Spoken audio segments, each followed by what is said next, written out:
Friends, Telugu Desam, Janasena, BJP ఈ కూటమి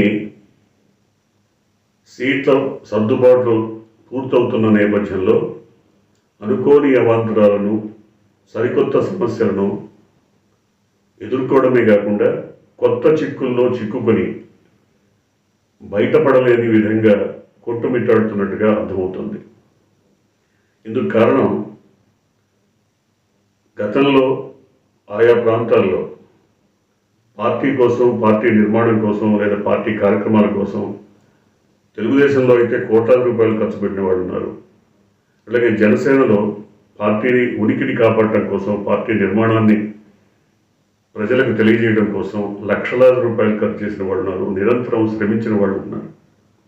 వీళ్ళందరినీ పక్కన పెడితే బీజేపీ పరిస్థితి, బీజేపీలో సంస్థాగతంగా 3-4 దశాబ్దాల నుంచి పనిచేస్తూ పార్టీ నిర్మాణం కోసం, పార్టీ కోసం నిరంతరం శ్రమిస్తున్నటువంటి నాయకులందరినీ పక్కన పెట్టి కాంగ్రెస్ నుంచి, టీడీపీ నుంచి లేదా మరికొన్ని పార్టీల నుంచి బీజేపీలో చేరిన వాళ్ళకి టికెట్లు ఇచ్చి పెద్దపీట వేయడంతో బీజేపీలో కూడా అంతర్గత కుమ్ములాటలు బగ్గుమన్నాయి. ఉదాహరణకి అనంతపురం జిల్లాలో ప్రభాకర్ చౌదరి, ఆయనకి టికెట్ ఇవ్వకపోవడంతో ఆయన అనుయాయులైనటువంటి చాలామంది కార్యకర్తలు కోపోద్రిక్తులై పార్టీ ఫర్నిచర్ను, బ్యానర్లను, కటౌట్స్ను లేదా ఇతరత్ర సామాగ్రిని మొత్తం నడి రోడ్డు మీద దగ్ధం చేశారు. అదొక్కటే కాదు, చాలా ప్రాంతాల్లో ఇదే విధమైనటువంటి పరిస్థితి. పిఠాపురంలో కూడా అంతే. వర్మ తెలుగుదేశం నాయకుడికి సంబంధించినటువంటి కార్యకర్తలందరూ ఇదే విధంగా భగ్గుమన్నారు. అక్కడక్కడ కాదు, చాలా ప్రాంతాల్లో తెలుగుదేశం అంతర్గత అసంతృప్తిని ఎదుర్కొంటోంది. అట్లాగే బీజేపీ కూడా చాలా భయంకరమైనటువంటి అసంతృప్తిని ఎదుర్కొంటోంది. కారణం ఏదో పారాచూట్ బ్యాచ్ అని చెప్తున్నారు. అంటే ఆ క్షణంలో ఆ పార్టీలో దిగినవాళ్ళు, పారాచూట్తో దిగినవాళ్ళు, అంటే పార్టీ నిర్మాణంలో సంబంధం లేనటువంటి వాళ్ళు, పార్టీతో, పార్టీ ఉనికితో కనీసమైనటువంటి అవగాహన లేనటువంటి వాళ్ళు, వాళ్ళంతా పార్టీలోకి వచ్చి వాళ్ళ టికెట్లు పొంది వాళ్ళు బీజేపీ నాయకులుగా చలామణి అవ్వటాన్ని బీజేపీ పూర్వ నాయక శ్రేణి ఏమాత్రం అంగీకరించట్లేదు.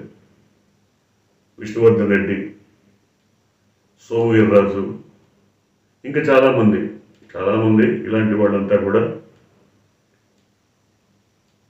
ముఖ్యంగా పురంధరేశ్వరి బాధ్యతలు చేపట్టిన తర్వాత ఈ రకమైనటువంటి విపరిణామాలు పార్టీలో చోటు చేసుకుంటున్నాయన్న అభిప్రాయాన్ని చాలామంది వ్యక్తం చేస్తున్నారు. మరి దీన్ని సర్దుబాటు చేయడానికి పార్టీ పరంగా ఏ రకమైన కృషి జరుగుతున్నట్టుగా ఎక్కడ లేదు. వాళ్ళకి వేరే పదవులు ఇస్తామనో, అసలు ఇవ్వడానికి వీళ్ళు గెలిస్తే కదా, వీళ్ళు గెలుస్తారన్న నమ్మకమే లేనప్పుడు అసలు టికెట్ లేని వాళ్ళని పిలిచి మరి మీకు వేరే పదవులు ఇస్తామని చెప్పే అవకాశం అక్కడ ఉంది లేదు. జనసేన పరిస్థితి అంత అయోమయంగా ఉంది. జనసేనలో నేరుగా ఆ పార్టీ అధినేత కొంతమందికి టికెట్ ప్రామిస్ చేస్తున్నారు. వాళ్ళంతా నియోజకవర్గాల్లో పనిచేసుకుంటూ పోయారు. ఉదాహరణకు విజయవాడ వెస్ట్లో పోతున్న మహేష్ అతనికి టికెట్ ఇస్తానని చెప్పాడు. తీరా అతనికి టికెట్ ఇవ్వలేదు, అది బీజేపీకి కేటాయించారు. నానా గందరగోళం. ఇలాంటి వాటి ద్వారా పార్టీలో అంతర్గత చిచ్చు పెచ్చరిల్లి వైషమ్యాలు ముదిరిపోయి నాయకులు ఎన్ని చెప్పినా కేడర్ వినే పరిస్థితి కనబట్టలేదు. దీనివల్ల జరిగేది ఏంటి? ఓటు ట్రాన్స్ఫర్ చచ్చినా జరగదు.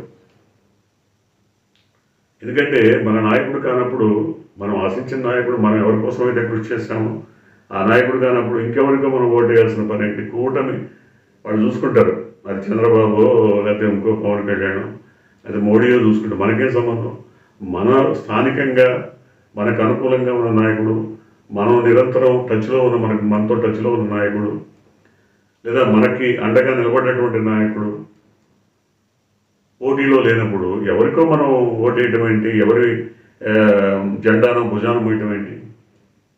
సో ఈ రకమైనటువంటి వాదనలు కొన్ని చోట్ల వస్తే, కొన్ని చోట్ల అసంతృప్తులైనటువంటి వాళ్ళు బయటికి కనిపించకపోయినా అంతర్గతంగా చాప కింద నీరులా వ్యతిరేక ప్రచారం చేయటమే కాకుండా ఆ అభ్యర్థి ఓటమికి కూడా కృషి చేస్తున్నట్టు వార్తలు వస్తున్నాయి. కొన్ని చోట్లయితే బహిరంగంగానే చెప్తున్నారు, మేము ఆ అభ్యర్థికి ఓటేయం, గెలిపించాం, మాకు ఇష్టమైన వాళ్ళకి ఓటేసుకుంటాం. అంటే దాదాపు ఆల్టర్నేటివ్ వైసీపీ. సో ఈ రకంగా కూటమిలో ఈ కుమ్ములాటలు, కొట్లాటలు, గందరగోళాల వల్ల వైసీపీ అల్టిమేట్గా లాభపడుతుంది. వైసీపీ నిజానికి ఇవన్నీ జరగాలని ఆశించకపోయినా వాళ్ళు తలంపుగా ఈ రకమైనటువంటి లాభం చేకూరుతుంది. కుమ్ములాటలు, అసంతృప్తులు, ఈ అల్లర్లు, అలకలు, గోల, సర్దుబాట్లు చేయలేనటువంటి పరిస్థితి. ఎందుకంటే వాళ్ళంతా చిన్న చిన్న పిల్లలు కాదు, ఏదో తాయిలాలు ఇచ్చో చాక్లెట్ ఇచ్చో వాళ్ళని బుజ్జగించేటువంటి పరిస్థితి కాదు. వాళ్ళంతా కూడా ఎమ్మెల్యేలుగా, ఎంపీలుగా పోటీ చేయాలని ఎంతో కాలం నుంచి కృషి చేస్తున్నటువంటి వాళ్ళు. కాబట్టి వాళ్ళకి అంతో ఎంతో ఇండివిజువాలిటీ, వ్యక్తిత్వం, ఒక నాయకత్వ లక్షణాలు ఇవన్నీ ఉంటాయి. సో వాళ్ళని అంత తేలిగ్గా బుజ్జగించి అనునయించి మీరు రంగంలోకి దిగండి అని చెప్పేటువంటి పరిస్థితి లేదు. ఒక్కవేళ ఏదో చంద్రబాబు లాంటి వాడి ముందు, జనసేన అధినేత ముందు, లేదా మోడీ ముందు ఓకే సార్ అంతే అన్నా కూడా వాళ్ళు ప్రాక్టికల్గా రంగంలోకి వస్తే మాత్రం, ప్రాక్టికల్గా వాళ్ళ నియోజకవర్గంలో తిరగాల్సిన పరిస్థితి వస్తే మాత్రం ఖచ్చితంగా వ్యతిరేక ప్రచారమే చేస్తారు, వ్యతిరేకంగానే కృషి చేస్తారు. ఇదే జరగబోయేది. సో దీనివల్ల కూటమి అనుకున్నంతగా క్లిక్ కాకపోవచ్చు. ఇది తాజాగా విశ్లేషకులు చెప్తున్నటువంటి మాట. అంటే విశ్లేషకులు అంటే హైదరాబాద్లోనో, విజయవాడలోనో, చెన్నైలో కూర్చున్న వాళ్ళు కాదు. ఆంధ్రప్రదేశ్ అంతటా ఈ వారం రోజులుగా తిరిగినటువంటి వాళ్ళు, ఈ వారం 10 రోజుల్లో తెలుసుకున్నటువంటి అభిప్రాయం, ప్రజల నాడి, వీటన్నిటికీ సంబంధించి వాళ్ళు ఏ సర్వే రిపోర్ట్లు ఇవ్వక్కర్లేదు, కానీ అక్కడ ఏం జరుగుతోంది ప్రాక్టికల్గా, ఏ రకమైనటువంటి అభిప్రాయాలతో ప్రజలు ఉన్నారు, ఓటర్లు ఉన్నారు, ఈ విషయాలను తెలుసుకున్నప్పుడు ఖచ్చితంగా కూటమి పైన విరక్తి పెరుగుతోంది. కూటమి అభ్యర్థుల పైన ప్రజల్లో అంత గొప్ప స్పందన లేదు. అనేక మంది అభ్యర్థుల విషయంలో అసంతృప్తి మాత్రమే ఉంది.